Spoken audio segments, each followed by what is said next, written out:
Welcome back to the Team to Beat Miami Heat podcast, your one-stop shop for daily Miami Heat content. Doing a quick live episode today to talk about the recent struggles from the Miami Heat. And it's been a rough patch. The Miami Heat have lost 4 games in a row now, and they've lost 5 out of 6 games. And let's be real right now, the team sucks. They are struggling to hold on to these double digit games, and it's been rough. Like, yes, we've dealt with some injuries. Yes, we've dealt with the Jimmy Butler saga. Um, we've been inconsistent, and we've had so many bad losses that are all piling up.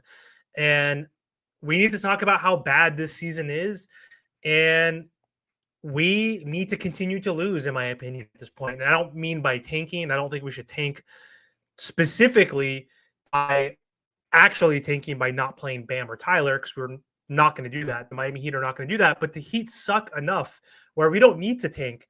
We're losing with Tyler and Bam Adebayo and Andrew Wiggins in our lineup. Like, Bam, Tyler, Wiggins have been our 3 best players, and they've all had their issues at times.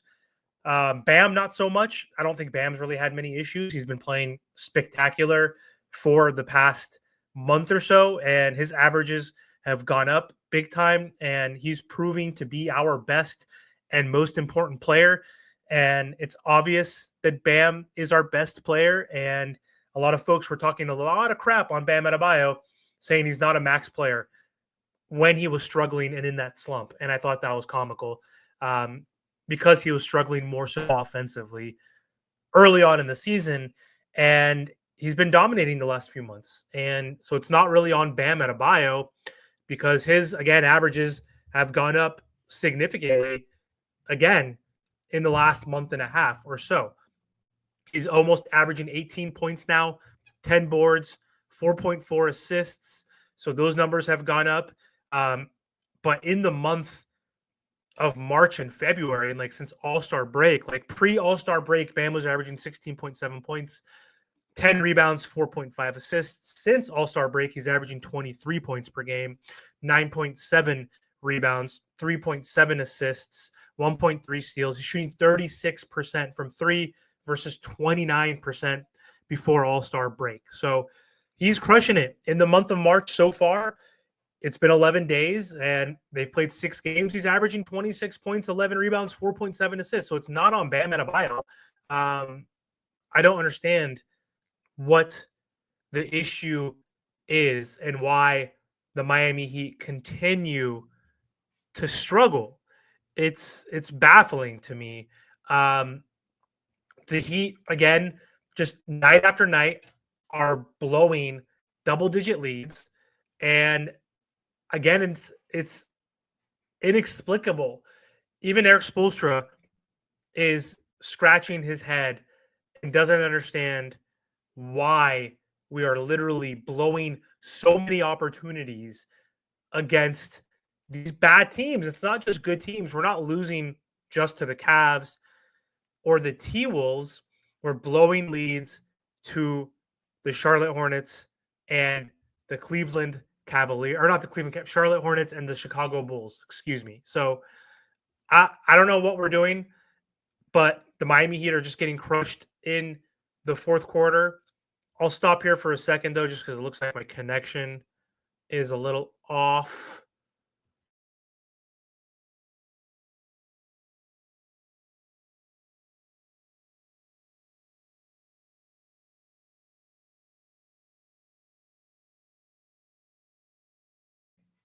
I'm switching Wi-Fi, so let me know if you guys can hear me. We got Doctor Who, What, Where, How You Like in Slow-Mo.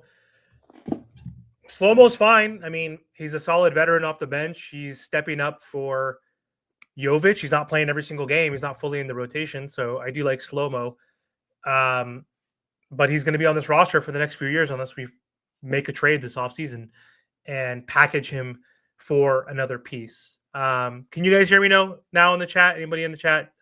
Just let me know if you can hear me or not. But anyway, the Miami Heat have continued to struggle in these fourth quarters They have been outscored by 111 points in the fourth quarter since January 1st. So Miami has now lost 11 games that it has led in the fourth quarter, and it's crazy. Like I don't understand. The Heat are now 29-35, and they are ninth or 10th in the East at this point, or ninth, excuse me.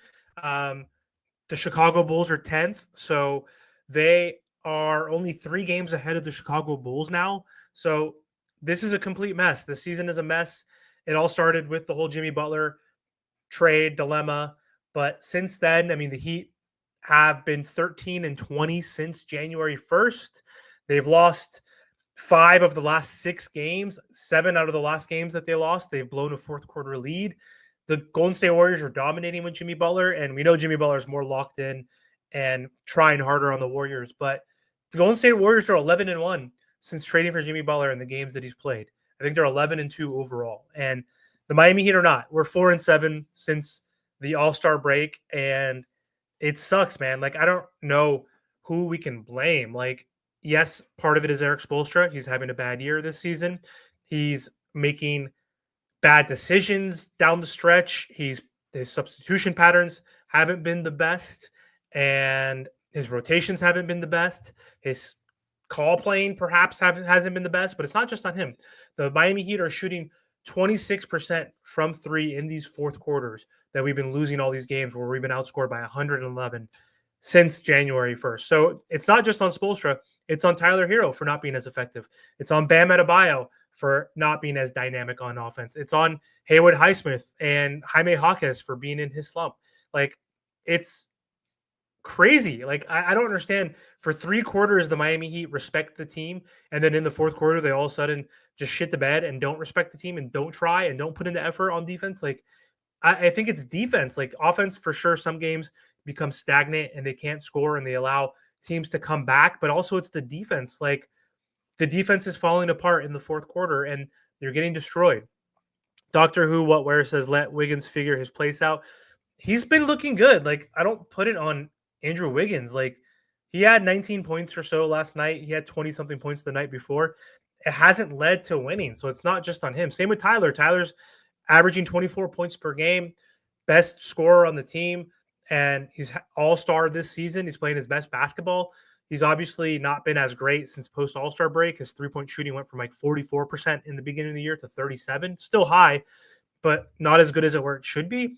But it's not on him. Bam Adebayo, again, like I was talking about, was playing horrible, but now his numbers have shot up. He was shooting 42% from the field for most of the season, which is horrendous. He's never shot below 50%, 51%. Now he's shooting close to 50 again. So I can't explain it. Spo can't explain it. Spo was talking in practice today saying some of these games you just can't even explain. We'll get to work and try to fix the things that are obvious and things that are just happening.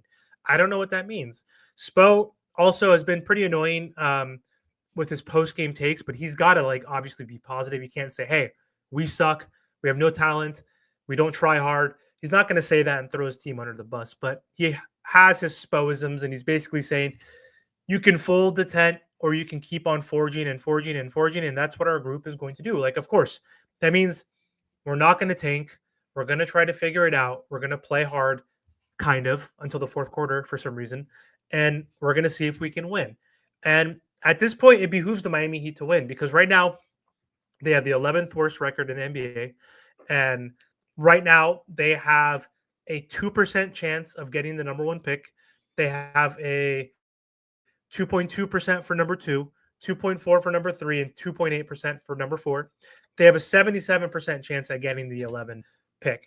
If they can somehow allow the Chicago Bulls to leapfrog them, and if the Portland Trailblazers start playing a little better, then if we leapfrog both of them and have the 9th worst record in the NBA, then our shot for the number 1 pick goes to 4.5%. And our shot for the 9th pick would be 50% or so. So it makes more sense if the Miami Heat just tank, but not on purpose, because that's not part of their identity and their culture, but they're not good enough anyway. So they're probably just going to tank by playing the games the way they have been playing. But anyway, my connection's not that great, guys. I'm sorry. I'm going to hop off and sign off right now. But I will be live again this week soon. We're going to have some special guests. I'll be on with Martel and Trent, and we have some special guests hopefully joining us this week.